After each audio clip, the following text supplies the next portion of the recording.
It's like a dream come true Wow. on a lot of levels. This movie, this project, is a project that I never thought I was going to be able to get made. The moment Suge Knight saw how he was portrayed in Straight Outta Compton, something snapped. He wasn't laughing, he wasn't flattered, he was furious.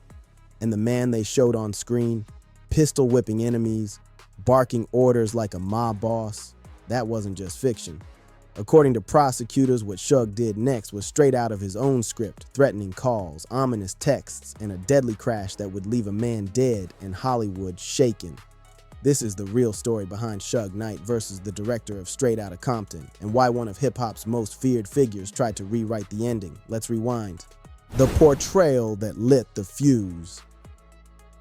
When Straight Outta Compton hit theaters in 2015, the world finally saw the rise of N.W.A. through the lens of Hollywood. But one man watching from a jail cell wasn't impressed: Suge Knight. The film showed him as a ruthless enforcer, violent, unpredictable, and feared by everyone around him. To the public, it was cinematic gold. To Suge, it was personal. He believed the movie had turned him into a villain, twisting his story and humiliating him on a global stage. Reports said he was furious about not being paid for his likeness. Friends close to Suge said he felt betrayed, not just by Universal Pictures, but by people he once knew. After all, this was his life they were selling. His label, his name, his empire. While the audience laughed, Suge stewed. He called the portrayal disrespectful, claiming he wasn't consulted or compensated.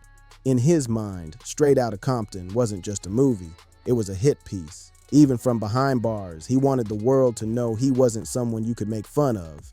The timing only made it worse.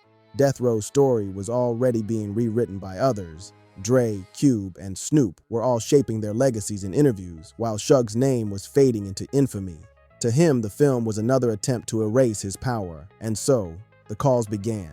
Reports say Suge started reaching out to people connected to the movie. Some calls were calm, others weren't. Director F. Gary Gray, who once worked with N.W.A., was suddenly the man at the center of Suge's rage. He had directed the movie that showed Suge as a monster, and Suge wanted him to answer for it.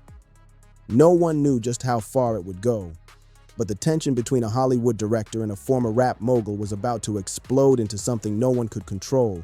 Suge wasn't bluffing. The real-life drama was only getting started. The calls that turned deadly.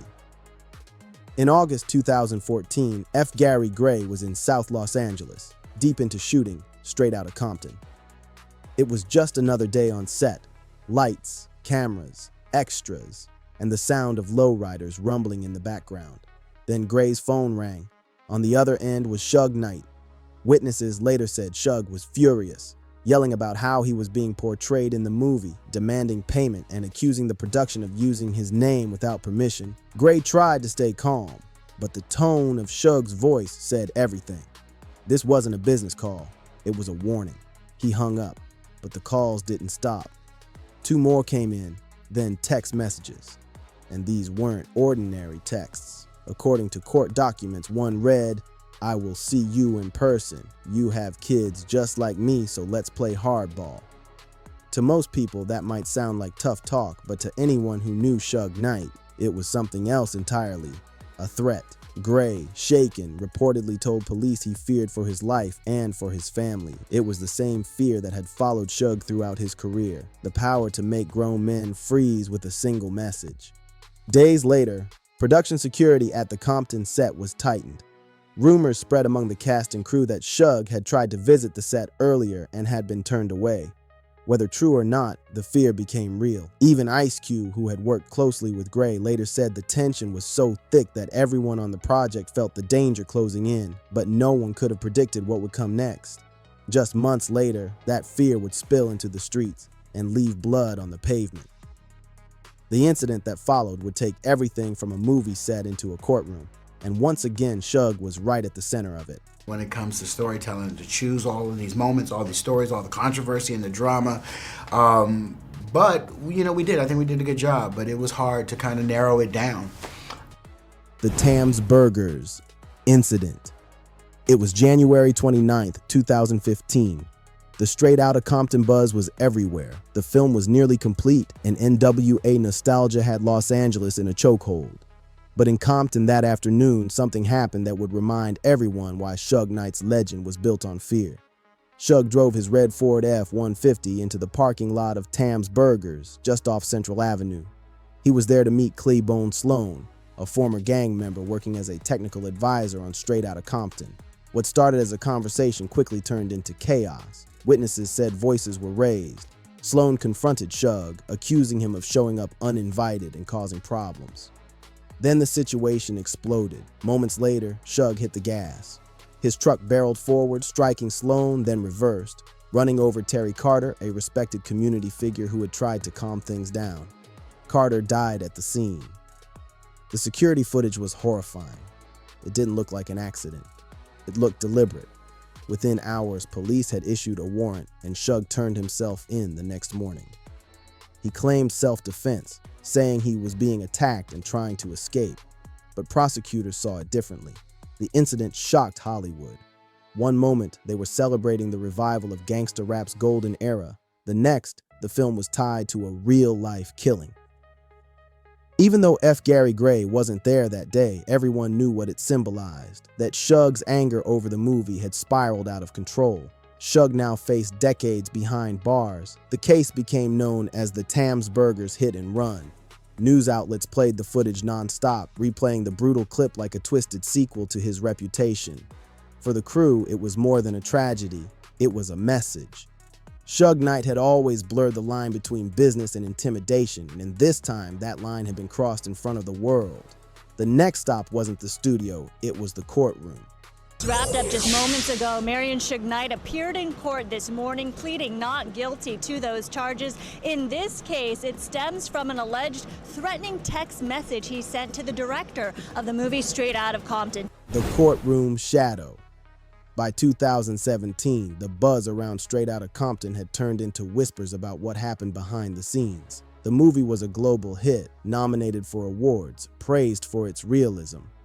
But the fear that haunted its production wasn't fiction, it was still very real. In a downtown Los Angeles courthouse, director F. Gary Gray found himself under oath, answering questions about Suge Knight's threats. Prosecutors said Suge had made multiple calls and sent menacing texts during filming. But when Gray took the stand, his answers were short and strange. "I don't remember." That was his response to nearly everything. He didn't remember the phone calls. He didn't remember the text messages. He didn't remember how he'd reacted when police first told him about Suge's threats. Prosecutors were stunned. They accused Gray of protecting himself through silence, not because he wanted to hide the truth, but because he was afraid. One attorney even said he's lying under oath because he's that scared. And honestly, who could blame him? Suge's reputation wasn't just about business deals gone bad. It was about fear, witnesses going missing, stories that never got finished. Even in jail, Suge's name carried weight. People didn't talk about him. Not publicly. Gray wasn't the first to freeze up around Suge, and he wouldn't be the last. His legal testimony became the perfect example of how Suge's presence could silence a room, even without him being there. Behind the scenes, the prosecution had text records that reportedly showed Suge warning Gray to play hardball, and even referencing his family. It was enough to earn Suge a felony charge for criminal threats. But while that case made its way through the system, another was already waiting. The murder charge from the Tam's Burgers hit and run was about to collide with this one, stacking decades of violence into one of the most infamous legal sagas in hip-hop history. Suge Knight's war with Hollywood had just reached its peak, and this time there were cameras everywhere. Hollywood under threat. After the courtroom drama, fear spread far beyond Compton. For months, anyone tied to Straight Outta Compton kept their heads down. Universal Pictures quietly increased security for promotional events. Some actors were told not to discuss Suge's name during press interviews. The film's success was undeniable, but the tension it left behind was equally powerful. F. Gary Gray later admitted that working on the project came with real-world consequences. He'd made a movie about dangerous times, but the danger had followed him into the present.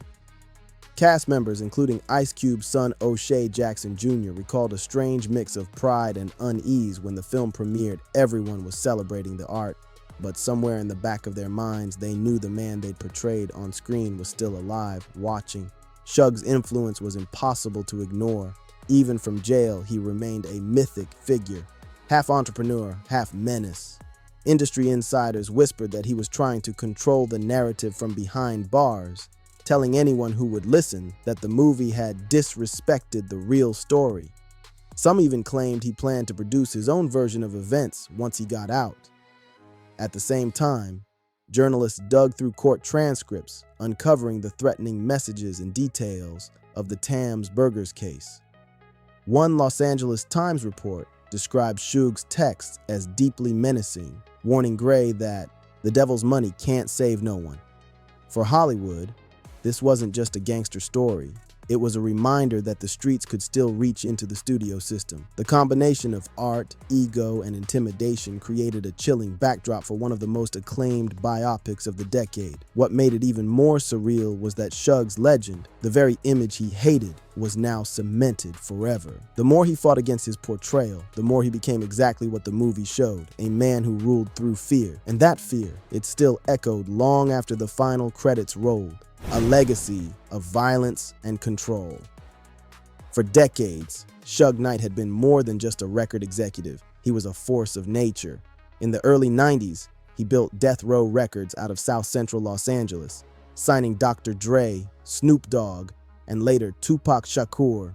The label defined West Coast hip-hop, and its ruthless CEO was at the center of it all. But that same power that made him legendary also made him dangerous. On the streets, Suge's name carried weight. Stories followed him everywhere. Rumors of intimidation, unpaid royalties, and business meetings that ended in silence. He'd allegedly hung a rival over a hotel balcony, punched executives, and demanded loyalty through fear. Some called him a visionary. Others said he was a villain with a record deal. By the time Straight Outta Compton premiered, that old energy had resurfaced. For Suge, the film didn't just reopen old wounds, it reopened his image as a monster, and in Hollywood, that image had reach. Cast members described security guards on every shoot, constant police patrols around the set, and an unspoken rule: never say Suge's name too loudly. Suge's arrest for the Tams Burgers killing only amplified the mythology. The man who once commanded platinum-selling artists was now appearing in court in an orange jumpsuit, frail but defiant. He claimed he was being targeted by the system, that his enemies were twisting his story to erase him. In his mind, he was still the one calling the shots, even from behind bars. Meanwhile, Hollywood moved on. Straight Outta Compton went on to gross over $200 million worldwide, while Suge sat in jail watching the empire he built get turned into entertainment. The irony couldn't have been darker. To many, Suge was a warning, a living reminder that power without boundaries always eats itself. But to others, he was still the man who made legends. Either way, his control, once absolute, was now reduced to rumors, courtroom whispers, and the echoes of his own past. The fear behind the film. Even as Straight Outta Compton dominated theaters, few people knew how real the fear had been behind the scenes. Crew members later revealed that the tension during filming was unlike anything they'd experienced. Word had spread that Suge Knight had shown up to an earlier shoot in Compton and been turned away by security. From that day on, everyone kept their guard up. Some insiders said the atmosphere changed overnight. Studio reps checked in more often. Armed guards were added to the lot. Certain locations in South LA were quietly cut from the schedule. F. Gary Gray, already carrying the weight of telling a historic story, now had to look over his shoulder while doing it. Police records later confirmed that Gray contacted the LAPD after receiving Suge's messages. He was extremely agitated and frightened, according to their report. Officers recommended he avoid certain public events, and the studio quietly arranged private escorts during the final months of filming. That statement summed up the divide perfectly. To Suge, he was still a misunderstood businessman. To everyone else, he was a walking threat, a man whose anger could turn lethal in seconds. Ice Cube, Snoop, and Dre didn't comment directly about the threats, but industry insiders said they were furious at how far it had gone. Even though none of them controlled the film, it was their legacy on screen, and the chaos surrounding it made them all targets of old grudges. When Straight Outta Compton finally wrapped, the relief was visible. For Gray and the crew, it wasn't just a wrap on a film, it was survival. They had finished the project everyone said couldn't be made safely, But deep down, everyone knew it came at a cost, because with Suge Knight, the story never really ends. It just waits for the next chapter. The verdict and the downfall.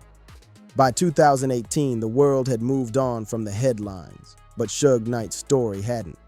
His trial for the Tams Burgers incident was still dragging through the courts. Years of hearings, delays, and health issues turned it into a slow-motion collapse. And then finally, the hammer dropped. Suge Knight pleaded no contest to voluntary manslaughter, the sentence, 28 years in prison. For a man once feared across Los Angeles, the reality was crushing. He was 53 years old, diabetic, and nearly blind in one eye. The same man who once ruled death row records now walked into a cell, his kingdom reduced to memories. The footage that circulated worldwide became the final nail in his public image. Whatever defense he tried to mount, the images spoke for themselves. Fans who once saw him as a hip-hop icon now saw something else, a man trapped by his own violence. Meanwhile, Straight Outta Compton had earned over $200 million in critical acclaim. Dr. Dre, Ice Cube, and F. Gary Gray were celebrated as legends. Their story was immortalized. Suge's story, however, was immortalized for very different reasons. Still, from prison, he refused to stay silent. Reports surfaced that Suge was calling into podcasts and interviews telling his side, that he was set up, that the crash was self-defense, that Hollywood had twisted the truth. He even claimed that the Straight Outta Compton production was cursed from the start, but the reality was hard to escape. The man who helped create one of the most powerful movements in music had destroyed it all, piece by piece. For the director, surviving Suge's wrath wasn't about winning, it was about finishing.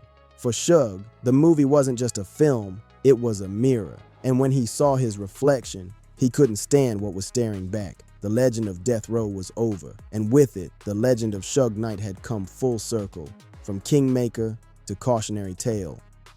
The legend and the lesson. From Compton to Hollywood, Suge Knight's story became the blueprint for power, chaos, and downfall. Straight Outta Compton didn't just tell the rise of N.W.A. It exposed the man who tried to control every move behind the curtain. What started as a film about rebellion ended as a reflection of its own danger. Even behind bars, Suge's shadow still stretches over the industry. He continues to give interviews from prison, insisting he was betrayed, that Hollywood twisted his legacy, that he's the one being played. But the truth is, the world finally moved on, while he stayed frozen in the same story he created.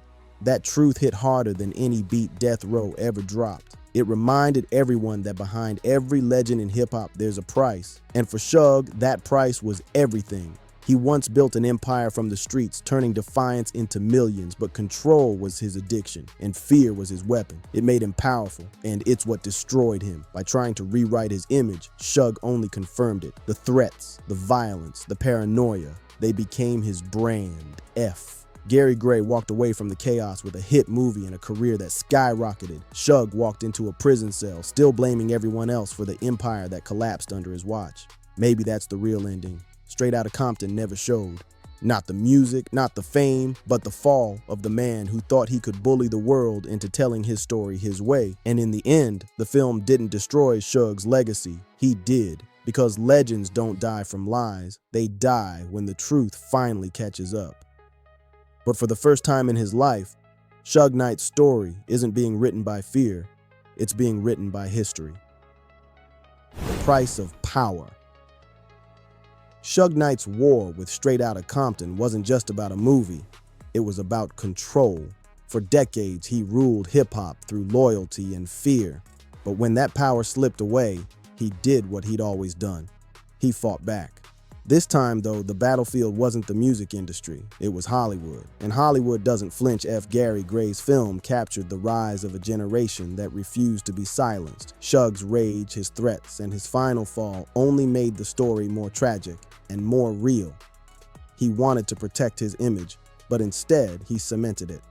Every phone call, every text, every courtroom headline turned him into the very legend he claimed was false. The irony couldn't be sharper. A movie about rebellion ended up breaking the man who once embodied it. Straight Outta Compton became a mirror, one that showed Suge everything he didn't want to see. how far the empire had fallen, and how little control he had left today. He sits behind bars, serving nearly 3 decades. No bodyguards, no entourage, no death row empire. Just a man who once had it all, now defined by everything he tried to escape. Yet even now, interviews and podcasts still quote him, still debate him, still fear him.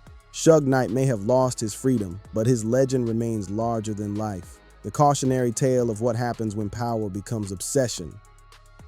So the next time you watch Straight Outta Compton, remember this. The music made history, but the man behind the madness made it unforgettable. And that's exactly what happened. Suge Knight wanted to rewrite the story, but in the end, the story wrote him.